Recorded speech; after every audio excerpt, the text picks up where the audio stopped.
As posed by Race et al. 2012, teachers need to ask, will this assessment give me information about students' learning that adds significantly to what I already know, or adds significantly to my current confidence in my judgments about students' learning? It is important to recognize the benefits and limitations of every assessment type to be implemented in order to enhance and use the outcomes for both the student and teaching practices. Questioning, interviewing, and standardized tests as assessment strategies will be discussed, as well as how to record findings through the use of checklists and student profiles in order to report outcomes. Formative assessments provide immediate feedback for students and allow teachers to understand the attitudes and knowledge of the students to alter the learning, as stated by Graham 2015. For instance, when teaching Year 1 students simple addition, a student may give an incorrect answer. The teacher can then pose the question, if you were the teacher and I am your student, how would you teach me how to get that answer? This form of questioning as an assessment strategy allows students to understand their thought process and their understanding to the teacher, who will be able to discover where the confusion lies and use this feedback to alter the teaching to mitigate the confusion. In a 2011 study conducted by Vellante and Beckett, questioning as an assessment strategy was found to be most efficient in tracking student outcomes and progression on an everyday basis. Race et al. 2012 cautioned that questioning is limited by the implementation and planning by the teacher.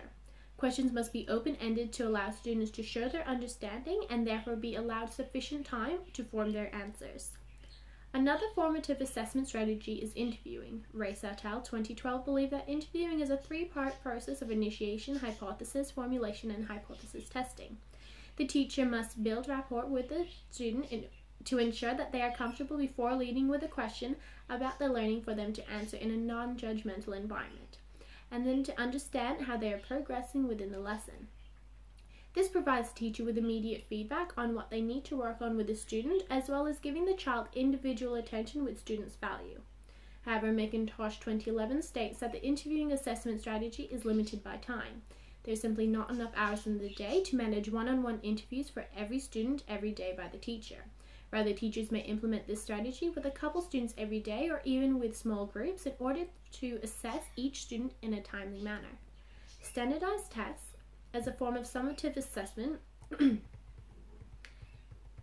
allows for comparison between states, schools, teachers, and individual students, according to Race et al. 2012.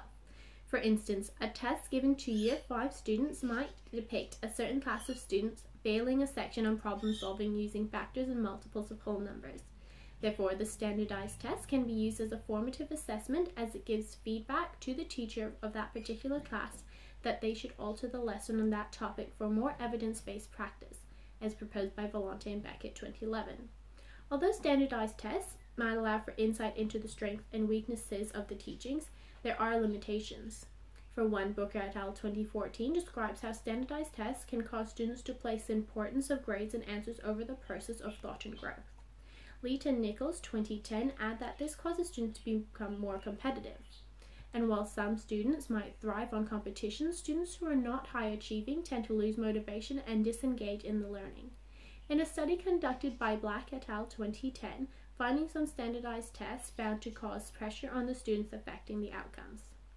That is, some students are unable to process effectively under stress, and therefore the test scores will be unreliable to their true knowledge. Regardless of which teaching strategy to apply, recording and reporting the information is necessary to support student learning. As stated by Race et al. 2010, by recording information, the teacher is able to remember more about how each student progresses, feels, and understands the learning and assessments. Race et al. 2010 believed that checklists allow the teacher to keep an on-hand, personalized list of annotations for the teacher to recall the goals and needs of each child and alter lessons accordingly. It is important that these checklists are annotated during the observed event, as it is likely the teacher will forget to write it down after class. Vellante and Beckett 2011 believe that the teacher needs to work with the child to mitigate difficulties. Checklists are a convenient way to report back to the students with meaningful feedback pertaining to them. Another reporting method highlighted by Race et al. 2010 are student files, which is a collection of sample work. In a study conducted by Black et al. 2010, by creating student profiles, teachers were able to collaborate with other teachers from schools other than theirs and were able to modify and improve their teaching, such as by creating a more engaging lesson and better summative assessments. Unlike checklists, student profiles remove bias from the recording strategies, as there is physical proof of the work students have accomplished to show their parents and to the school board. By using both formative and summative assessment strategies, learning will be amplified as the two types support one another. However, without a constant recording strategy, the assessment would have little use, as feedback for reporting is required for the growth of the student, as well as gaining support from parents and the school. It is important to emphasize the need for a range of assessment strategies, as well as the necessity for recording and reporting to create a holistic learning environment.